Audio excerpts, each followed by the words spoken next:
Oh my G! Mga ka-Edjet, ito na ba talaga ang pinakahihintay ng napakaraming supporters? Posible kayang magkasama sina Papa Eds at K. Angel Bridget sa birthday travel ni Kuya Rab sa Taiwan ngayong October? Totoo kaya ito o baka napa-excite lang tayo? Nako, samahan ninyo ako hanggang dulo dahil may mga nakakakilig na detalye tayong pag-uusapan. Yay!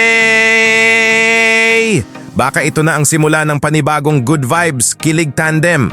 Pero bago tayo magsimula, isang taos-pusong saludo muna kina Kuya Val at so handsome Kuya Rab natin na patuloy na naghahatid ng pag-asa at inspirasyon sa napakaraming pamilya. God bless po sa buong Team Kalingap. Oh my J! Sa naging live stream ni Kuya Rab, may mga viewers na nag-comment ng salitang Edjet. Napangiti at napatawa si Kuya Rab dahil mukhang iyan na ang tawag ng maraming supporters kina Papa Eds at K. Angel Bridget. Ayon kay Kuya Rab, nagkataon lang naman daw na nagsama sina Eds at Bridget sa iisang vlog. Kumbaga, wala naman talagang plano o usapan tungkol sa love team noong araw na iyon.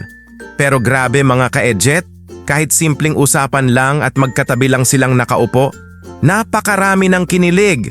Aminin ninyo, kinilig din ba kayo? Hala, oy! Edjit. At may bagong Edjit. Guess lang naman po yun. Kwentuhan lang, tamang kwentuhan. So, ano naman po yan? Tawag dyan? Yung pong vlog na yun is, ba't kinilig kayo? Wala naman po dun, wala naman po dun wala namang usapang nakakakilig dun.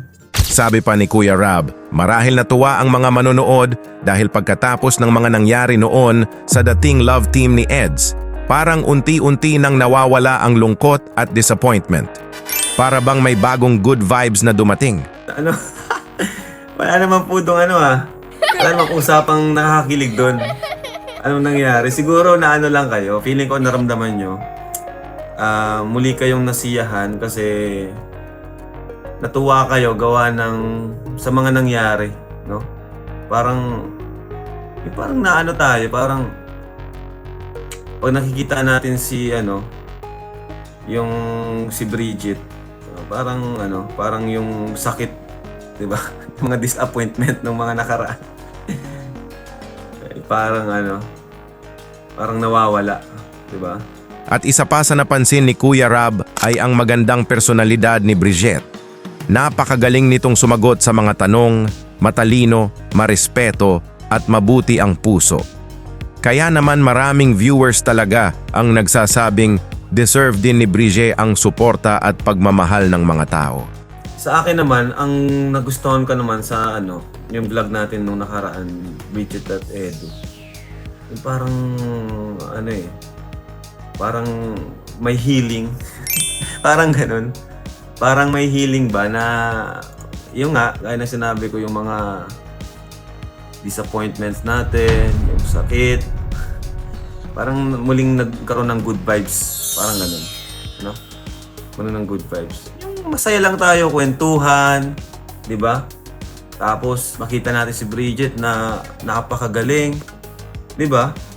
Kumbaga, makikita natin na may mas deserving pa talaga, no? Sa mga sinasabi niya. Yung ganun ba? Kumbaga parang nakaka-move on na sa mga pangyayari. Parang ganun.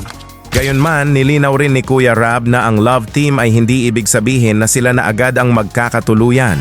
Ang pangunahing layunin nito ay magbigay ng saya, good vibes at stress reliever sa ating mga manonood, di ba po? Kung sakaling ma-develop sila sa isa't isa, bonus na lamang iyon, di ba guys? Yay! Pero sa ngayon, ang mahalaga ay masaya tayong lahat habang nanonood at sumusuporta. Saka yan guys, hindi naman kasi porke tandem is magkakatuluyan na. Isipin niyo po, yan ay content, no? For good vibes. For good vibes. Huwag mong masyadong seryosohin, di ba? At ito naman ang medyo naging emosyonal na bahagi ng live stream. May nag-comment kasi ng EDSI pa rin hanggang dulo. Ayon kay Kuya Rab, mahirap na raw iyon dahil tapos na ang kabanatang iyon.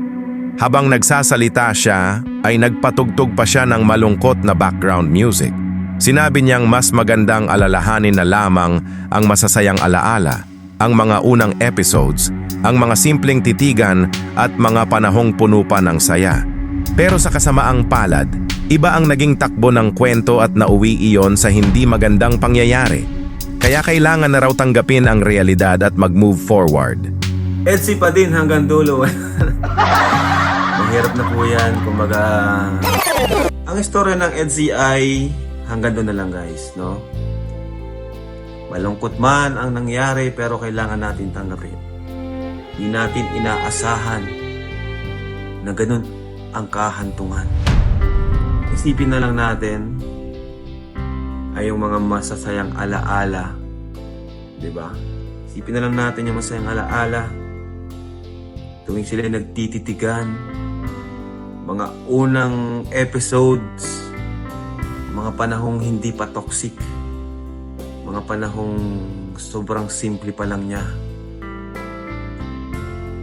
Grabe. Nasarap balikan ng mga ganong panahon, di ba? Yung masasaya lang tayo. Pero sa kasamaang palad, nauwi sa tulpuhan. Grabe. Bakit naman ganon? Bakit umabot doon? Pero nangyari. Kailangan na natin mag-move on. Kaya sa nagsasabi na EDSI pa rin hanggang dulo, wala na po yan. Dagdag pa ni Kuya Rab, huwag nating masyadong i-pressure ang mga love team. Suportahan natin sila, kumbaga guys, mahalin natin sila at hayaan nating ang panahon ang magsabi kung ano talaga ang magiging kapalaran nila. Oh my G! At ito na ang exciting na bahagi. Sa livestream, sinabi ni Kuya Rab na pinagpaplanuhan niyang mag-celebrate ng kanyang birthday sa Taiwan ngayong October. Yehey! Habang iniisip niya kung sino ang isasama, nabanggit niya ang pangalan ni Papa Eds. Oh my G! Bigla namang nag-uunahan ang mga viewers sa comment section. Isama rin si Bridget. Bridget din? Hala oy! Edget sa Taiwan daw. Grabe, ang dami talagang gusto na magkasama sila. Oh my G! Pero may isang maliit na challenge. Wala pa raw passport si Bridget. Kaya napaisip tuloy ako kung aabot pa kaya siyang makakuha ng passport bago ang October? Mga ka-Edget, ano sa tingin ninyo? Sa mga may alam sa passport processing, sa tingin ba ninyo ay aabot pa ito kung agad na siyang mag-a-apply? Comment lang po kayo sa ibaba dahil gusto rin naming malaman ang opinion ninyo po. Nga pala, may Taiwan guys. May nagpaplanong Taiwan sa birthday ko. And di ko pa sure kung sinong makakasama. Ayan. Nagpaplano po kasi ako ng Taiwan ngayong birthday ko sa October. So, sino kayang isasama natin guys? Parang gusto kong isama si Edsa. Si Eddie. Isama natin guys. Si Edo, si Bridget wala pa siyang passport guys. Wala pang passport si Bri. Uy, si Edo, isama mo Kalingap Rab. Ayan. Si Bridget. Ayun, si Dara. At ayon din kay Kuya Rab, nakausap na niya si Bridget tungkol sa posibilidad ng tandem love team. Wala naman daw problema kay Bridget basta malinaw na para ito sa good vibes at hindi agad dapat seryosohin. Tinanong ko rin siya about dun sa tandem eh. Sabi niya, walang problema sa kanya basta yun nga, wag umasa yung mga manonood at hanggang dun lang talaga. Kumbaga tandem lang, kumbaga trabaho. Parang sa mga artista, no? Parang mga artista, teleserye, ganun, content. Ganun yung ibig ko din sabihin. Kaya sa ngayon, wala pa pong official na Edget Love Team, pero aminin natin, ang dami ng kinikilig! Oh my J! At isipin ninyo kung sakaling matuloy silang magkasama sa Taiwan. Naku, siguradong aabangan ng napakaraming viewers ang episode na iyan! Yay! Kaya ngayon gusto kong malaman ang opinion ninyo mga ka-Edget. Gusto ba ninyong matuloy ang Edget Tandem?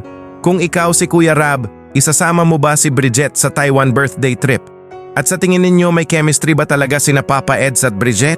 I-comment ninyo ang inyong sagot dahil excited akong basahin ang lahat ng opinion ninyo po. Oh my! Oh my J!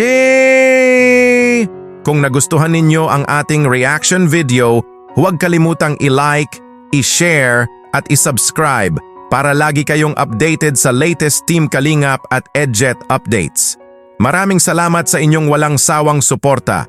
Hanggang sa susunod nating video, God bless po sa inyong lahat. Stay positive, stay kind, at tandaan natin, ang tunay na kilig ay mas masarap kapag walang pilitan, walang pressure, at hinahayaan lang nating ang panahon ang magsulat ng pinakamagandang love story. See you sa next reaction video. Bye-bye po mga ka-EdJet! Yehey!